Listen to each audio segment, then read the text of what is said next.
नमस्कार दोस्तों, Bhuvika story world में आप सबका स्वागत है। आज की हमारी स्टोरी है एक बूढ़ी माँ और उसके बेटे की बड़ी ही भावुक कर देने वाली कहानी। रमन आज पूरे 2 साल बाद इंडिया आया है। एक छोटे से शहर में उसके माता पिता का घर है। पिता तो रहे नहीं, लेकिन उस घर में माँ रहती है। घर 2 मंजिला बना हुआ है। माँ अकेली रहती है। ऊपर का घर तो किराए पर चढ़ाया हुआ है। नीचे पार्वती जी कमरे की वह बहुत अच्छे से सफाई कर देती है। बेटे बहू के आने से पहले ही वह छोले की सब्जी, सूखी सब्जी, रायता, खीर, पापड़, पता नहीं क्या क्या बना लेती हैं। पार्वती जी को खाना बनाना बहुत पसंद है और उनके हाथ का खाना बनता भी बहुत स्वादिष्ट है। जो भी खाता है वह तारीफ करता है और रमन को तो अपनी माँ के हाथ का खाना बहुत पसंद है। बेटे बहू के आते ही वह सबसे पहले सबको बढ़िया सा चाय नाश्ता कराती है, फिर शाम को खाना खिलाती है। बेटा बहू अपनी माँ के हाथ का खाना खाकर तारीफ करते हैं कि माँ आपने बहुत ही अच्छा खाना बनाया है, आपके हाथों में तो जादू है जादू। घर का खाना बनाने का सारा काम पार्वती जी ही करती थी, क्योंकि सबको घर में पार्वती जी के हाथ का ही खाना पसंद था। 2 दिन बाद रमन अपनी माँ से कहता है, माँ अब तुम इधर अकेली रहती हो तो तुम्हारा मन नहीं लगता होगा। अब तुम ऐसा करो कि हमारे साथ विदेश चलो, उधर तुम हमारे साथ ही रहना, तुम्हें अच्छा भी लगेगा। इधर अब कौन है तुम्हारी देखभाल करने वाला। पार्वती जी कहती हैं, बेटा तुम कह तो ठीक रहे हो, अपनी बहू बेटों के साथ तो हर कोई अपना बुढ़ापा काटना चाहता है। अब तो तुम्हारे पिताजी भी इस घर में नहीं हैं, तो अकेले रहकर भी क्या करूँगी। और जब कभी मेरी तबीयत खराब होती है तब तो ऐसे लगता है कि बेटे बहू के पास चले जाओ या उनको बुला लो। सोचना क्या है, अब तो बेटे बहू आ गए हैं और वह आपको ले जाने के लिए भी तैयार है, तो फिर आप हमारे साथ विदेश चलो। रमन ऐसा करते हैं माँ, गांव की ज़मीन को बेच देते हैं और इस घर को भी हम बेचने के लिए ब्रोकर को बोल देते हैं, जिससे कोई ना कोई इस घर को खरीदने के लिए मिल जाएगा और फिर हम आराम से विदेश जा पाएंगे। पार्वती जी कहती हैं, बेटा गांव की ज़मीन को हम बटाई कर देते हैं, जिससे पैसे आते रहेंगे मेरे अकाउंट में, और इस घर को भी हम किराए से दे देते हैं, इसके भी पैसे आते रहेंगे, बेचने की क्या ज़रूरत है। तभी बहू रीना कहती है, माँ हम तो विदेश से 4 से 5 साल तक नहीं आ पाएंगे, तो फिर किराए पर देने का क्या मतलब है। कहीं ऐसा ना हो कि इतने सालों तक हम इधर ना रहें तो किराएदार हमारे घर पर ही कब्जा जमा ले और हमारी ज़मीन के साथ भी कुछ ऐसा हो। इससे अच्छा है कि हम उसको बेच करके पैसे ले लेते हैं, वह हमारे काम आएंगे। और अब तो आपको हमारे साथ ही रहना है, तो इतना क्या सोचना। अपने बेटे बहू के आगे पार्वती जी की एक ना चली। बेटा गांव जाकर के गांव की ज़मीन को बेच देता है और उसके पैसे अपने अकाउंट में जमा कर लेता है। कुछ ही दिनों में घर भी बिक जाता है। पार्वती जी नए मकान मालिक से बात कर लेती हैं कि जब तक हम विदेश नहीं जाएंगे तब तक इसी घर में रहने दो, उसके बाद तो तुम आ जाना। मकान मालिक अच्छे स्वभाव का होता है।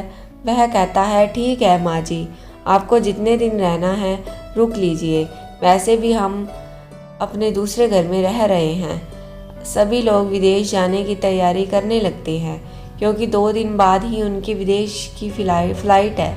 रमन और रीना पार्वती जी से कहते हैं, आपका जितना भी कीमती सामान है, जेवर है, वह सब आप मेरे वाले बैग में रख दीजिए और उधर चल करके मैं आपको वापस कर दूंगा। पार्वती जी अपने बेटे बहू की चालाकियों को बिल्कुल भी नहीं समझ पाती। वह बहुत सीधी सादी है। उन्हें तो लग रहा था कि उनके बेटे बहू कितने अच्छे हैं, जो उन्हें अपने साथ विदेश में रखेंगे, उनकी सेवा करेंगे, सारा बुढ़ापा बहुत अच्छे से कट जाएगा। अब किसी की चिंता नहीं है। एयरपोर्ट पर पहुंचने के बाद रमन अपनी माँ से कहता है, माँ तुम थोड़ी देर इस बेंच पर बैठो, मैं अंदर टिकट चेक करा कर आता हूँ। पार्वती जी कभी ट्रेन से भी कहीं नहीं गई थी, तो उन्हें क्या पता कि प्लेन से जाने की क्या प्रोसेस होती है।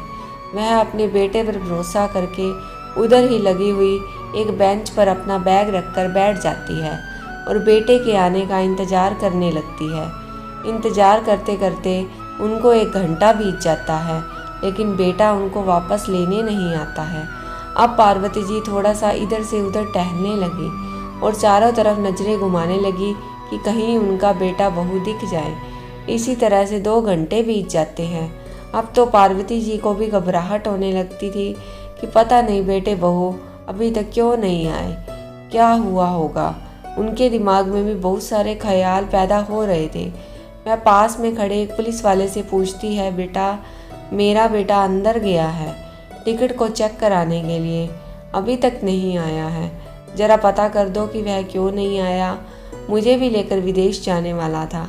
पुलिस वाला रमन को 10 मिनट तक इधर उधर ढूंढता है, लेकिन उसको कहीं नहीं मिलता। फिर वह पार्वती जी से आकर पूछता है कि आपका बेटा विदेश में कहाँ रहता है। तो बड़ी मुश्किल से पार्वती जी बता पाती हैं कि उनका बेटा तो कनाडा में रहता है और वह मुझे भी उधर ही ले जाने वाला था। पुलिस वाले को सारा माजरा समझ में आ जाता है और वह पार्वती जी को आराम से समझाते हुए कहता है, माँ जी आप अपने घर जाइए, आपका बेटा आपको लेने नहीं आएगा, क्योंकि वह तो कनाडा वाली फ़्लाइट में बैठ करके चला गया है। कनाडा की फ़्लाइट तो कब की निकल चुकी है। पुलिस वाले की बातें सुनकर के पार्वती जी को पहले तो भरोसा ही नहीं होता, इसलिए वह शाम तक अपने बेटे का उधर ही बैठे बैठे इंतज़ार करती रहती है। लेकिन जैसे जैसे रात का अंधेरा होता है, वैसे वैसे पार्वती जी को अपने बेटे को उनको छोड़कर विदेश जाने का भी भरोसा होने लगता है। फिर वह नम आंखों से अपना बैग उठाती है और अपने घर की तरफ चल पड़ती है। सीढ़ियाँ उतरते समय लड़खड़ा करके गिर जाती है। उन्हें तो भरोसा ही नहीं हो रहा था कि उनका बेटा उन्हें इतना बड़ा धोखा देगा। अब तो उन्हें समझ ही नहीं आ रहा था कि वह जाए तो जाए कहाँ। बेटे ने तो उनके हर तरह से हाथ पैर काट दिए, गांव की ज़मीन भी बेच दी और शहर का घर भी बेच दिया। अब मैं कहाँ रहूँगी, क्या खाऊँगी, कैसे जीऊँगी। उन्हें तो अभी भी भरोसा ही नहीं हो रहा था कि उनके बेटे बहू ने उनके साथ इतना बड़ा छल किया है। वह बहुत दुखी है। परेशान सी पार्वती जी एक ऑटो लेकर के अपने उसी घर में आ जाती है जिसको उन्होंने बेच दिया है और बाहर चबूतरे पर आकर बैठ जाती है और अपने घर को निहार कर देखती है और खूब रोती है। अपने पति को याद करती है कि देखो आज तुम्हारे बेटे ने मेरे साथ कितना बड़ा धोखा किया है। अपने साथ नहीं ले जाना था तो मत ले जाता, कम से कम मेरा घर तो ना बेचता। अब मैं कहाँ रहूँगी। रात भर पार्वती जी अपने ही घर के चबूतरे पर रोती रही। सुबह घर का नया मकान मालिक आता है और देखता है कि अरे यह तो इस घर की पुरानी मालकिन है और घर के बाहर चबूतरे पर लेटे हुए रो रही है। वह आता है और कहता है, माँ जी आप तो अपने बेटे के साथ विदेश जाने वाले थे, फिर क्या हुआ, आप नहीं गई क्या विदेश। पार्वती जी रोते हुए सारी कहानी बताती हैं। उनके घर का नया मालिक बहुत ही नरम दिल और उदार व्यक्ति था। वह कहता है, माँ जी आप बिल्कुल भी चिंता मत करो, वैसे भी मैंने यह घर किराए पर देने के लिए ही लिया है। मैं तो अपने दूसरे घर में रहता हूँ। आप एक काम करो कि यह बाहर वाला एक कमरा आप ले लो, बाकी का घर मैं किराए पर चढ़ा दूँगा। पार्वती जी एक कमरे में रहने के लिए तैयार हो जाती हैं और अपने नए मकान मालिक को बहुत सारा आशीर्वाद देती हैं। बेटा तुम हमेशा खुश रहो। और वह उसी घर से अपना रसोई का पुराना सामान, राशन पानी भी उठा लेती हैं और अपने उस कमरे में रख लेती हैं, जिससे वह अपना खाना बनाने लगती हैं। कुछ समय बाद उनका राशन ख़त्म हो जाता है। अब उन्हें लगता है कि ऐसे काम कैसे चलेगा, बैठ करके तो कोई खिलाने वाला नहीं है। और बेटे के धोखे से अभी उबर नहीं पा रही थी, बार बार रो रही थी। 2 महीने जैसे तैसे निकलते हैं। अब पार्वती जी सोच लेती हैं कि ऐसे काम नहीं चलेगा, ज़िंदगी जीनी है तो कुछ करना ही पड़ेगा। इसलिए वह अपने नए मकान मालिक से 5,000 रुपये उधार लेती हैं और घर में टिफ़िन बनाने का काम शुरू कर देती है। पार्वती जी खाना तो बहुत अच्छा बनाती थी, उनके हाथ में तो बहुत स्वाद था। उसी घर में 8 से 10 लड़के रहते हैं जो पढ़ाई के सिलसिले में अपने घर से बाहर शहरों में रहते हैं। वह भी पार्वती जी से सुबह शाम खाने का टिफ़िन लेने लगे। अब तो पार्वती जी के पास धीरे धीरे पैसे भी आने लगे और थोड़ी सी बचत भी होने लगी। 1 साल बाद तो पार्वती जी का टिफ़िन में नाम हो गया, क्योंकि वह खाना बहुत स्वादिष्ट बनाती थी और सभी को उनका खाना बहुत पसंद आता था। कहाँ उनका 10 टिफ़िन से काम शुरू हुआ था और आज तो पूरे शहर में उनके 300 टिफ़िन दिन जाते थे। और अब तो उन्होंने काम के लिए 2 लड़के भी रख लिए हैं और साथ ही घर में खाना बनाने के लिए 2 सहायिका भी रख ली हैं। अब तो पार्वती जी के पास खूब पैसे हैं और उनका बिजनेस भी बहुत अच्छे से चल रहा है। उनका खूब नाम भी हो रहा था। शहर में लोग बातें करते हैं कि देखो 70 बरस की माता जी खाने के टिफ़िन का बिजनेस कर रही हैं और उनका बिजनेस तो कितना अच्छा चल रहा है, खूब पैसे कमा रही हैं। उनको तो सरकार की तरफ से भी सम्मानित किया गया। कुछ समय बाद किसी वजह से रमन की नौकरी चली जाती है। अब बिना पैसों के विदेश में रहना आसान नहीं होता है, इसलिए वह अपने देश वापस आ जाता है। कुछ दिन तक तो वह अपने ससुराल में रहता है, लेकिन फिर उसे पता चलता है कि उसकी माँ का बिजनेस तो बहुत अच्छा चल रहा है। उनके पास बहुत पैसे हैं, बहुत अच्छा खासा कमा रही हैं और तो और सरकार से भी उन्हें सम्मानित किया गया है। न्यूज़पेपर में भी उनका नाम आया है कि इतनी उम्र में भी वह इतनी मेहनत कर रही हैं। रमन के पास तो पैसे वैसे ही नहीं थे, एक तो नौकरी चली गई थी, ऊपर से इंडिया आने पर भी उसको कोई नौकरी नहीं लग रही थी। इसलिए वह अपनी पत्नी के साथ भागा भागा अपनी माँ के पास आता है। बेटा आते ही रोने लगता है और माफ़ी मांगने लगता है, माँ मुझे माफ़ कर दो, मैं बहुत परेशान हूँ। मुझसे गलती हो गई है कि मैंने आपका घर और ज़मीन बेच दी और आपको इधर अकेला छोड़ करके चला गया। लेकिन आप तो मेरी माँ हो, आप मुझे माफ़ कर दो, मुझसे गलती हो गई है, मुझे अपनी गलती का बहुत पछतावा है। पार्वती जी अपने बेटे बहू को देख करके दंग रह जाती हैं और पीछे को हटते हुए कहती हैं, तुम लोगों को तो मैं कभी माफ़ नहीं कर सकती। तुम लोगों ने मेरे साथ जो किया है वह अच्छा नहीं किया। तुमने एक बूढ़ी माँ के विश्वास को तोड़ा है, उसको धोखा दिया है। यह मुझे कतई बर्दाश्त नहीं है। अरे तुम तो मुझे इधर अकेला मरने के लिए छोड़कर चले गए थे, मेरे बारे में एक बार भी नहीं सोचा। इतना बड़ा प्लान बना लिया तुमने मुझे धोखा देने का। अरे कुछ तो मेरे लिए छोड़ देते कि बूढ़ी माँ वापस लौट कर आएगी तो कहाँ रहेगी, क्या खाएगी। नहीं ले जाना था तो इधर ही बोल देते, मुझे इतना बड़ा धोखा देने की क्या ज़रूरत थी।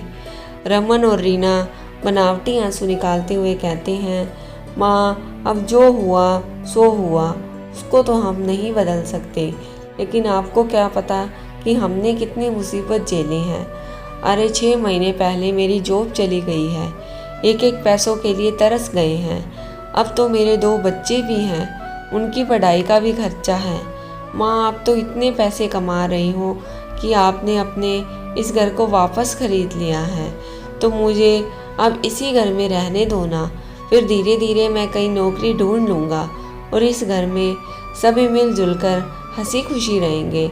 लेकिन पार्वती जी अपने बेटे के धोखे को बिल्कुल भी नहीं भूलती। वह अपने बेटे से स्पष्ट रूप से कह देती हैं, अब मुझे किसी के सहारे की ज़रूरत नहीं है। अगर मैं फिर से तुम्हारा सहारा पकड़ लूँगी तो पता नहीं तुम मुझे फिर से धोखा दे दोगे। अब मुझे तुम पर बिल्कुल भरोसा नहीं और मुझ में बार बार धोखा सहने की शक्ति भी नहीं है। तुम्हें जो करना है वह करो, जहाँ नौकरी ढूंढनी है ढूंढो, पर ना ही तो मैं इस घर में तुम्हें रखूँगी और ना ही अपना एक पैसा तुम्हें दूँगी। जो भी पैसा कमाती हूँ अपने दम पर कमाती हूँ। तुमने तो मेरा सब कुछ छीन लिया था, उसके बाद भी मैंने इतना सब कुछ कर लिया और तुम तो अभी जवान हो। जाओ अपनी परेशानियों से संघर्ष करो, पैसे कमाओ और अपनी ज़िंदगी कैसे जीना है जियो, पर मुझसे कभी कोई उम्मीद मत रखना। इतना कह कर के वह अपने कमरे में चली जाती है और दरवाजे को बंद कर लेती है। बहू बेटा भी अपनी माँ की बात को सुनकर मुंह लटका करके घर से निकल जाते हैं। दोस्तों, आपको पार्वती जी का ये फैसला कैसा लगा, कमेंट सेक्शन में कमेंट कीजिए। कहानी को लाइक एंड शेयर ज़रूर कीजिए और चैनल पर नए हैं तो चैनल को सब्सक्राइब करना न भूलिए। धन्यवाद।